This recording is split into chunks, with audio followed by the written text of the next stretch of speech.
अशा विषयावरती बोलणार आहे ज्या विषयात स्वाभिमानानं अभिमानानं प्रत्येक माणूस जगू शकतो आणि ते पुस्तक म्हणजे संविधान. होय, माझा विषय आहे मी आणि माझे संविधान. बरोबर ऐकलं तुम्ही, मी आणि माझे संविधान. आजकाल जर आपण समाजात पाहिलं तर अनेक व्यक्ती म्हणतात संविधान लिहिणारा व्यक्ती कोण, संविधान कशासाठी.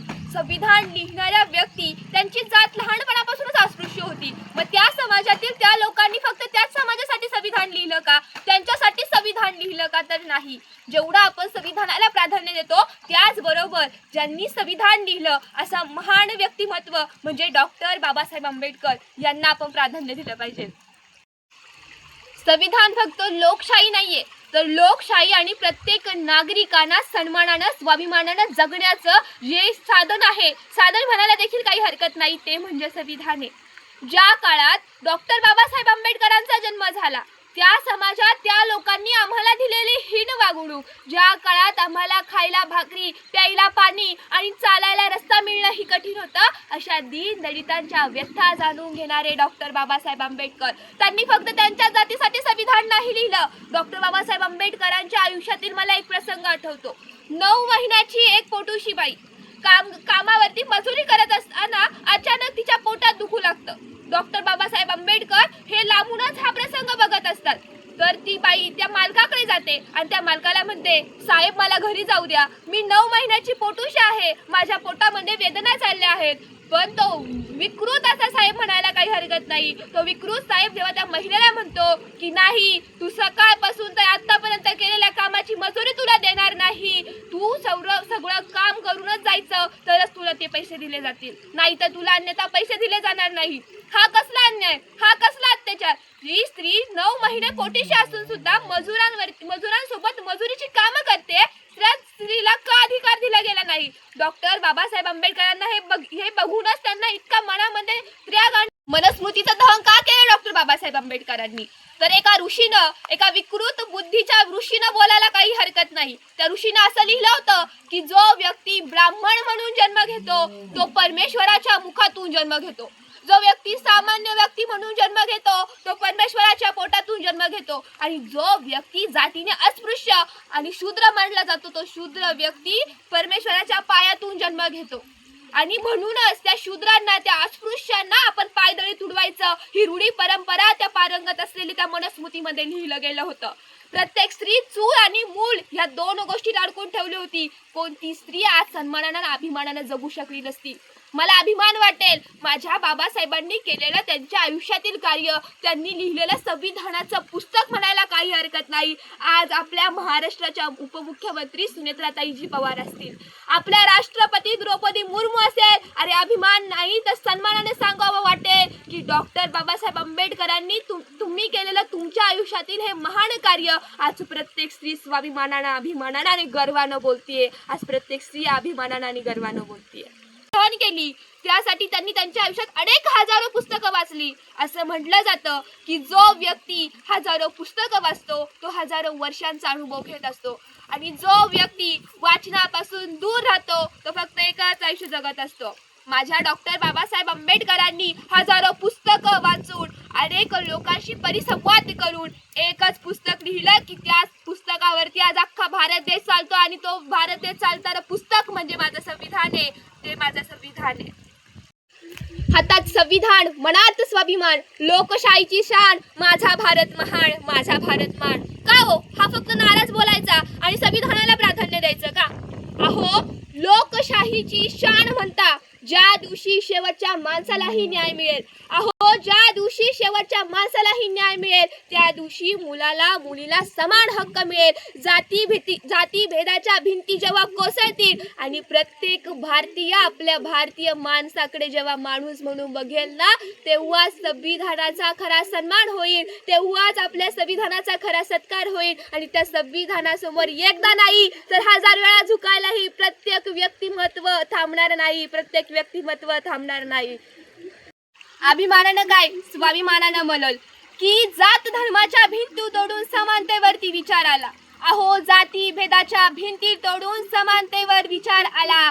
संविधानाच्या प्रकाशाने भारत नव्याने उजळला.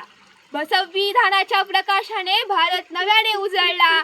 अधिकारांसोबत कर्तव्याचा दिला सन्मान, अधिकारांसोबत कर्तव्याचा दिला सन्मान, म्हणून जगात उंचवलाय भारत देश महान, म्हणून जगात उंचवलाय भारत देश महान. संविधानात असं म्हटलंय की कोणीही लहान मोठं नसेल, कोणीही उच्च नीच नसेल, कोणीही परकीय नसेल. आपल्या भारतात प्रत्येक स्वाभिमानानं अभिमानानं जगणारा माणूस फक्त भारतीय असेल, असा संविधानात्मक विचार करणारे माझे डॉक्टर बाबासाहेब आंबेडकर आहेत, माझे डॉक्टर बाबासाहेब आंबेडकर आहेत. आता संविधान म्हणल्यावर दोन ओळी आठवल्या मला की कष्ट केलेत माझ्या अभिमाने, जाती जातीत वाटू नका हो, संविधान दिले भारताला, अहो संविधान दिले भारताला, याची जाण तुम्हाला असू द्या रे.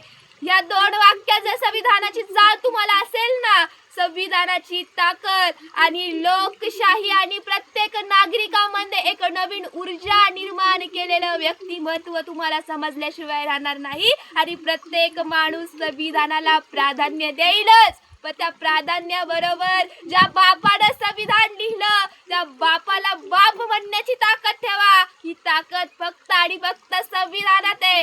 आज देशाचा पंतप्रधान असो नाहीतर देशाचा मुख्यमंत्री असो, तो फक्त झुकणार आणि तो झुकलाय तो फक्त संविधानासमोरच, तो फक्त. मग संविधानानं काय केलं?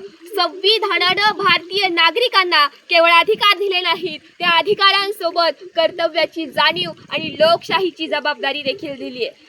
मला कलम जास्त माहिती नाहीत, पण जितके कलम कानावरती पडले ते आठवत आहेत की कलम 14ने समानता दिली, कलम 17ने अस्पृश्यला नकार दिला, कलम 21ने जीवनाचं संरक्षण केलं आणि कलम 51ने संविधानाची लोकशक्तीची शक्ती आहे असं म्हणायला काही हरकत नाही. कालच मी माझ्या आई वडिलांना प्रश्न विचारला, आई वडिलांना विचारलं संविधानात मला संविधानाची माहिती सांगा. आई वडील म्हणले की अरे काय सांगू तुला, लहानपणापासून आम्ही रामायण बघत आलो. मला असं वाटतं की आई वडिलांचंच काय, मी जन्मल्यापासूनच मला जेव्हापासून कळतंय तेव्हापासून या माध्यमांमध्ये मी रामायण पाहिले.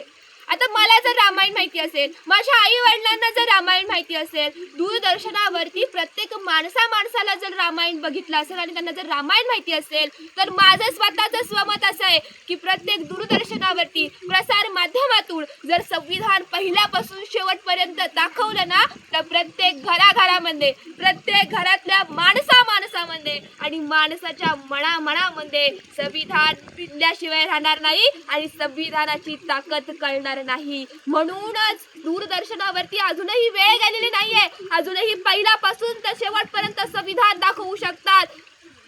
पंडित जवाहरलाल नेहरू जेव्हा दुसऱ्या देशात गेले तेव्हा त्यांचा संवाद अनेक व्यक्तिमत्वांसोबत झाला आणि त्याच्यातलंच एक महान व्यक्तिमत्व म्हटलं की नेहरू, तुमच्या देशात असा एक व्यक्ती शोधा की जो बुद्धीने हुशार असेल, तो तुमचा भारत देशाचा राज्यकारभार चालवेल. असा एक व्यक्तीचं तुम्ही मला नाव सुचवा आणि त्या व्यक्तीला जाऊन सांगा की तुम्हाला तुमच्या भारतीय राज्यघटनेचं एक पुस्तक लिहायचंय.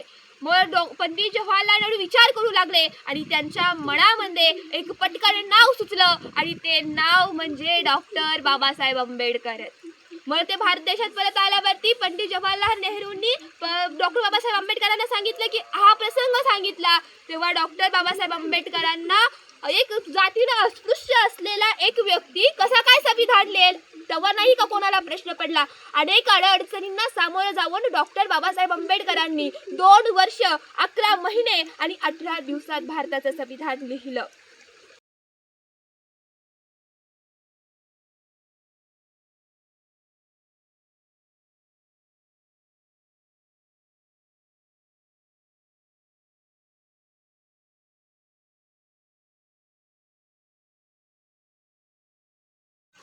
भारतीय राज्यघटनेचे शिल्पकार, भारतरत्न, परमपूज्य, डिग्रीचे नेते, विश्वरत्न, महामानव डॉक्टर बाबासाहेब आंबेडकरांचा विजय असो.